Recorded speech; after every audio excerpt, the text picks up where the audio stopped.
Frustrated with a silent mic in Steam voice chat on Windows 11? In this video we will solve that. Hit the Windows key and R simultaneously. In the Run box, type the command mmsyscpl, hit enter.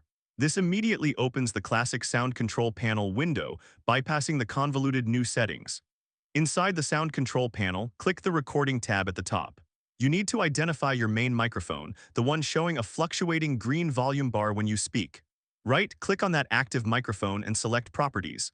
A new window will open. Click on the Advanced tab, which is located near the top right. Now for the crucial fix to end conflicts. Locate the section labeled Exclusive Mode. You must uncheck both options here. Allow applications to take exclusive control of this device and give exclusive mode applications priority. Unchecking these two boxes stops Steam from incorrectly seizing control of the microphone resource. Click Apply, then OK on all open windows. Restart your Steam client and check your voice chat. This fix often works immediately. Method 2. Let's head back to the sound control panel using our Windows key plus R mmsyscpl shortcut. Click on the Playback tab first. Find the output device you use for gaming, such as your headset or speakers. Right-click on it. You must select Set as Default Communication Device. This is a specific command that tells Windows to prioritize it for voice calls.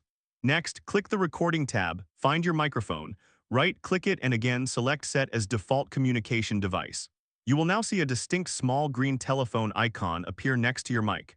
This icon confirms it is the dedicated device for all voice communication across the system, including Steam. Click OK to save the changes.